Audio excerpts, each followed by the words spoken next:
Halo guys, welcome back to my channel. Balik lagi sama gua, Lamberto Steven. Dan hari ini gua mau lanjut bikin konten Lambert investasi. Tapi kali ini gua nggak bahas saham. Loh, kok nggak bahas saham? Kenapa nggak dilanjutin? Yes, ini gua mau bikin crypto. Ini sama-sama investasi, cuma bedanya ini lebih mengerikan, lebih high risk, high return. Kok kenapa bahasnya crypto? Iya, karena kata teman gua, dia pengen belajar crypto. Ya udah deh, daripada gue bikinin saham dan dia nggak nonton, mending gue bikin crypto dulu. Siapa tahu teman-teman nonton juga kan. Untuk saham gue bakal lanjutin lagi, cuman kali ini gue bakal bikin yang crypto dulu. Nah, crypto sendiri apa sih? Dia itu digital, uang digital yang dipakai di dunia. Yang biasanya sih crypto sendiri lebih dikenal dengan Bitcoin, atau sekarang tuh yang lagi hype-hype-nya Doge. Tapi disclaimer on ya, nah gue mau curhat nih, kita ngomong nyantai aja ya. Buat teman-teman yang pengen trading di crypto, gue saranin pakai modal yang bener-bener udah disediain. Jangan semuanya kalian masukin ke crypto, karena crypto ini bahaya banget. Dia itu cepet banget dan dia nggak ada waktu kerjanya. Maksudnya adalah dia 24 jam non-stop, si candlenya itu sendiri, si chartnya sendiri, dan harganya sendiri itu bener-bener trading 24 jam, nggak ada non-stopnya. Kan kita nggak mungkin dong punya waktu 24 jam mantengin aja crypto, bener nggak? Makanya gue mau disclaimer on dulu buat teman-teman. Kalau emang mau terjun ke sini, semoga teman-teman udah melek finansial, teman-teman udah punya asuransi, teman-teman udah punya dana darurat, teman-teman udah diversifikasiin juga banyak sekali investasi-investasi selain di saham, di reksadana, mungkin di safe haven seperti gold atau dolar. Iya, dolar juga termasuk. Itu yang gue baca. Disclaimer on ya, itu menurut gua. Semua yang gua share di sini itu menurut gua. Dan gua nggak terlalu banyak edit. Mungkin gua bakal edit yang hem-hem-hemnya aja. Jadi kalian nggak akan dengar hem. Mungkin ada 1-2 yang hemnya gua bakal nggak keedit. Oke, kalau untuk melakukan trading crypto sendiri, hal yang kalian perlukan atau apa sih yang kalian perlukan? Bingung dong? Mirip sama kayak saham. Kalau di saham kalian butuh bursa efek, kalau di sini kalian butuh exchange.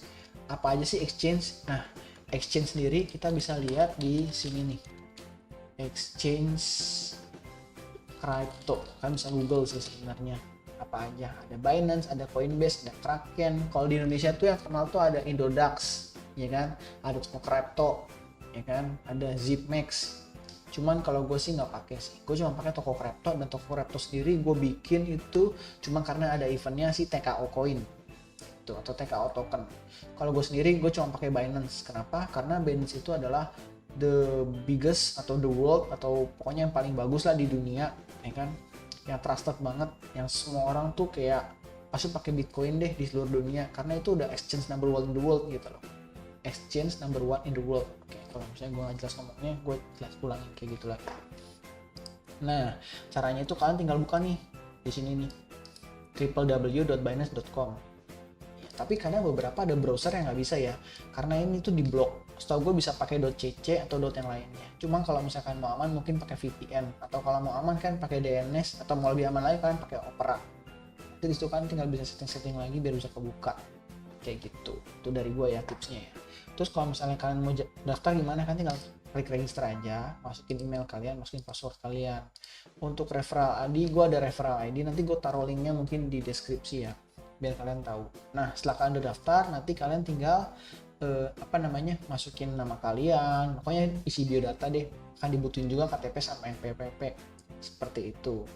Nah, setelah udah selesai, hal yang pertama kali kalian lakukan itu apa sih? Pasti deposit dong. Gimana sih cara depositnya? Nah, untuk depositnya sendiri, ini gue udah ada aplikasinya sendiri di komputer gue ya kan. Kalian pencet dompet nih di sini, ke wallet, kan pilih ke peer to peer. Nah, di peer-to-peer sendiri kita bisa tahu nih apa aja sih yang digunakan di sini untuk, atau koin-koin apa aja sih yang ada di peer-to-peer ini yang diperjualbelikan. Ada USDT, ada BTC, ada BUSD, ada BNB, ada banyak.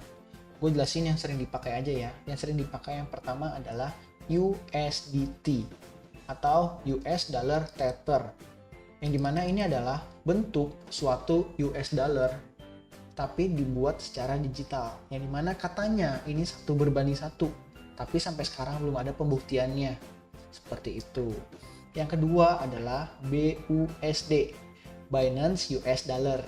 Itu US Dollar versi digital juga, tapi miliknya si Binance. Binance tadi apa? Masih ingat nggak? Binance sendiri tadi adalah exchange, oke? Yang ketiga adalah Indonesia sendiri dong. Indonesia adalah BIDR. BIDR sendiri singkatannya adalah Binance Indonesian Rupiah, atau ada juga IDRT, Indonesia Rupiah Tether. Nah, ini biasanya tiga yang sering gue gunakan.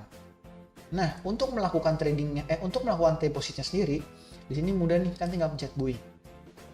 Misalnya gue mau beli USDT, kan? Gue bikin USDT aja karena hampir seluruh dunia menggunakan USDT, dan di market sendiri rata-rata menggunakan USDT. Nah, di USDT sendiri, di sini ada nih yang jualan nih, Sikan, ya kan, advertiser yang mengiklankan. Ada Sikan nih, dia udah melakukan 65 order dan 87% itu berhasil atau komplit. Dia jual di harga 14.533 untuk 1 US dollar tethernya atau USDT-nya. Di sini ada kelihatan nih limitnya, minimal pembelian 2 juta dan maksimal 21 juta. Paymentnya via bank. Nanti banknya ada apa aja? Kalau kita pencet buy, di sini nanti ada nih banknya nih. Nggak ada penjelasannya. Biasanya ada penjelasannya nih. Mau beli pakai apa, beli pakai apa. Nah, kayak di sini ada nih BC only kan, minimal 500.000 sampai 1 juta. Kayak gitu. Ini Yondaime, ordernya 0, completionnya 0. Kalau gua sih nggak akan saranin kalian untuk beli di Yondaime. Kita pilih yang ordernya banyak dan completionnya banyak. Apalagi kalau misalnya ada centangnya seperti ini. Tapi ini agak bahaya juga sih, kita cari sini Nikolaus lah. Harganya mahal, ya itu kembali ke kalian. Karena peer-to-peer ini, ketika kita udah melakukan buy dan kita masukin berapa, nanti akan muncul notifikasi kalau kita harus transfer ke dia gitu. Kalau enggak, nanti kita kayak dicari gitu sama orang Binance, dan itu mungkin juga bisa penipuan. Tapi selama gua transaksi di peer-to-peer menggunakan Binance, gue belum pernah kena tipu sih. Ini cara pertama. Cara kedua itu ada yang lebih sulit. Kalian harus punya dari Indodax atau toko kripto atau Zipmex atau yang lainnya. Nanti kan transfer ke dari exchange itu ke exchange ini. Itu agak ribet, dan gue kalau ngejelasin itu pasti gue harus bikin di video yang berbeda karena akan ada banyak server. Nah, server sendiri apa sih? Di Binance sendiri atau di dunia kripto sendiri ada 3 server. Ini gue cuma jelasin aja, ada 3 server, pokoknya intinya ada Binance server, ada ETH server, dan ada server, pokoknya ada BEP, ada BTC sama apa gitu, kayak ETH, gue aja nggak inget, pokoknya ada 2, ada BRC20, BEP, pokoknya ada 3, ada 4 mungkin gue lupa, tapi yang sering dipakai sih yang BEP20, kayak gitu. Dan itu agak ribet sih, dan kalau kan salah transfer di situ, duit kan bisa hilang, atau kalau yang transfer yang pakai exchange. Makanya gue nggak rekomendasiin untuk yang newbie. Gue rekomendasiin adalah pakai peer to peer atau kalian pakai kartu kredit, bisa juga. Cuma kadang kan orang nggak punya kartu kredit ya. Jadi dia peer to peer sih. Kalau kartu kredit ya kayak biasa, masukin aja nominalnya berapa, kasih nomor kartu kredit kita, nanti akan ada verifikasi, minta OTP-nya, OTP-nya jangan sebarin, ingat. Tapi ini dunia internet nih. Kalau kalian masuk kartu kredit ke internet, bahaya nggak? Agak bahaya, riskan. Jadi menurut gue ya semuanya ada riskan-riskannya sih. Dan menurut gue yang paling oke ya ini. Soalnya kalau ini tuh ya kalian bisa komplain nanti ke Binance-nya. Siapa tahu nanti diturunin ya kan. Dan gue belum pernah juga kejadian seperti itu. Oke, ini adalah cara untuk depositnya. Tadi gue bilang beli, cari yang paling bagus kayak dia nih, ordernya banyak, harganya tapi lumayan mahal, tapi jangan ya nggak apa-apa lah. Ini kita coba misalnya beli, masukin berapa? Misalnya kalian mau beli 1 juta. Kan minimal 10 juta sih dia, mahal jangan ya. Ini nggak apa-apa dah, misalnya 1 juta tuh dapat 6 kan, dapat $68 itu buy. Nanti kalian tinggal kirim nih dia minta kemana, seperti itu. Setelah kalian udah punya di dompet peer to peer, nanti dompetnya sendiri itu kalian harus masukin tuh guys. Dari sini misalnya kan punya USDT nih, kan harus masukin ke dompet fiat atau spot. Nanti kan harus masukin ke sini nih. Nah, ini ada dompet gue nih, sisa nih 6 juta sekian nih. Tapi dompet gue sebenarnya banyaknya di earn. Kayak gitu nih gue hide dulu deh, biar nggak ketahuan duit gue berapa. Tapi ini nggak apa-apa deh. Ini kan sebenarnya duit-duit yang nggak jelas nih. Maksudnya bukan duit nggak jelas sih. Sekarang tuh gue lagi nggak masuk apa-apa, dan semua duit gue itu lagi gue taruh di Launchpad atau depositnya Binance. Itu kan gue jelasin lebih gampang. Oh, ini gue ada 6 juta sekian untuk duit gue. Ini jujur aja ini duit yang kayak ya udah gue biarin aja gitu loh, mau dibawa kemana gue bodo amat, karena gue dapetnya juga gratis. Untuk take out sendiri pas itu gue dapat dari seminar. Untuk BETH ini gue iseng beli 1 juta terus jadi 1,45 juta. Itu kemarin sempat naik sih sampai 1.200, 1.300, tapi gue biarin aja. Untuk Alice ini gue dapet dari staking, untuk Win ini gue beli pas di harga bawah banget, gue cuma beli $5 pokoknya. $5 berarti 60.000 ya, sekarang jadi 200.000. Untuk atas sendiri ini gratisan, ini juga gratisan, ini sisa-sisa yang nggak bisa ditarik.